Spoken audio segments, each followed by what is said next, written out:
શહેરને દેશના 3 સ્વચ્છ સિટીની યાદીમાં આજીવન સ્થાન મળતા ગૃહ રાજ્યમંત્રી હર્ષ સંઘવીએ શુભકામનાઓ પાઠવી.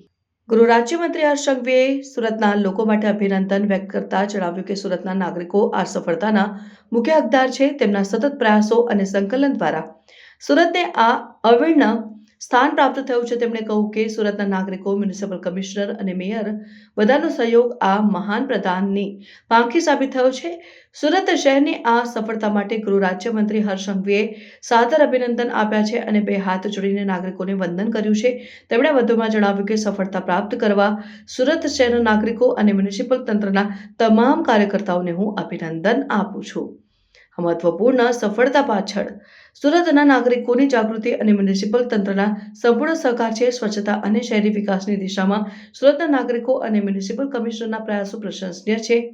આ જ રીતે તેઓના સતત પ્રયત્નો અને સંકલનથી સુરત શહેરની સુંદરતા અને સ્વચ્છતા જાળવી રાખી શકાશે.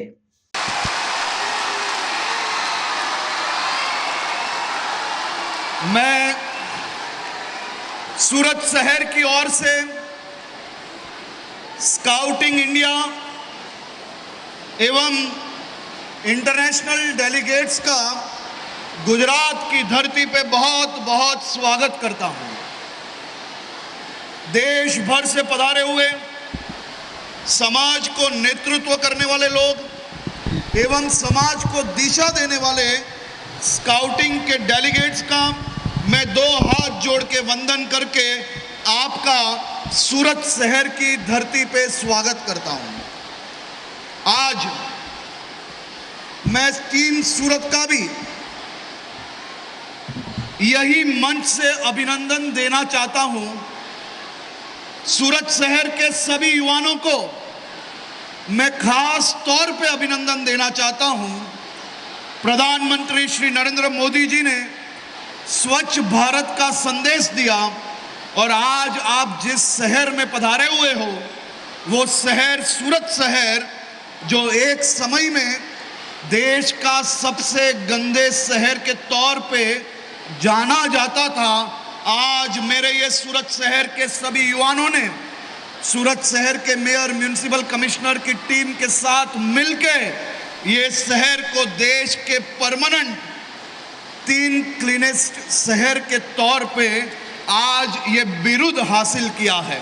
सूरत शहरना 100 युवाओं ने 2 हाथ जोड़ीने अभिनंदन आपું છું, તમને વંદન કરું છું.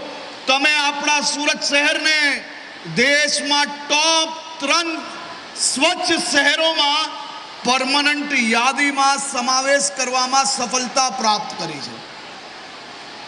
તમને કદાચ અંદાજો નહીં હશે, પરંતુ કોઈ સિનિયર સિટીઝન આજે જાહેર રસ્તા પર વેફરનું પડીકું, પાણીની બોટલ નાખી લેશે, પણ આ ઇન્ડોર સ્ટેડિયમમાં બેઠેલા જે મારા વિદ્યાર્થીઓ છે એને નરેન્દ્રભાઈ મોદીની વાત મન પર લાગી ગઈ છે ને દિલમાં એ લોકોએ થામી લીધું છે કે આ દેશને સ્વચ્છ કરશો અને આ સૌએ મ્યુનિસિપલ કોર્પોરેશન જોડે મળીને આ શહેરને ટોપ 3 સ્વચ્છ શહેરની યાદીમાં સમાવેશ કરવામાં સફળતા પ્રાપ્ત કરી છે. તો મારી આ સ્ટેજ પર બેઠેલા સૌ મિત્રોને વિનંતી છે કે આ યુવાનો માટે, આ શહેરના નાગરિકો માટે 3 તાળીઓ જરૂરથી વગાડો કે જેમને આ શહેરને સ્વચ્છ કર્યું છે. હું મ્યુનિસિપલ કોર્પોરેશનની આખી ટીમને આજે આ સ્ટેજ પરથી અભિનંદન આપું છું, કારણ કે કાલે જ આ ડિક્લેરેશન થયું છે ને આજે આ મારો પહેલો કાર્યક્રમ છે. હું મ્યુનિસિપલ કોર્પોરેશન અને એમની ટીમને એટલે અભિનંદન આપું છું કે આ શહેરમાં અડધી રાત સુધી ગણપતિજીનું વિસર્જન થાય અને મોડી રાત્રે આખા શહેરમાં ચારે બાજુ કચરો દેખાય અને વહેલી સવારે જ્યારે લોકો ઘરની બહાર નીકળે ત્યારે સૌથી સ્વચ્છ શહેર તરીકે પાછું મ્યુનિસિપલ કોર્પોરેશનની ટીમ અને એમના સફાઈ કર્મચારીઓ રાત દિવસ મહેનત કરે છે. આ સ્ટેજ પરથી सूरत शहरना नागरिक અને મારા સૌ સફાઈ કર્મચારીઓને હું ખૂબ ખૂબ અભિનંદન અને સલામી આપું છું. ફરી એકવાર સ્કાઉટિંગના સૌ ડેલિગેટ્સનું અહીંયા સ્વાગત કરું છું. કેરલાથી પધારેલા મારા યુવાન મિત્ર જેને આટલી મોટી સમસ્યામાં આ જવાનીના સમયમાં કોઈક સેટરડે સન્ડે વીકેન્ડની પાર્ટી મનાવતા હોય, તો કોઈક ઘરે બેઠીને સિરીઝ જોતા હોય, તો કોઈક પોતાના મિત્રો જોડે રમત રમતા હોય, પરંતુ આ મારા મિત્રએ કેરળાની અંદર જે તકલીફ આવી એ તકલીફમાં બધા જ મોજ શોખ છોડીને સમાજની સેવા કરવાનું પસંદ કર્યું.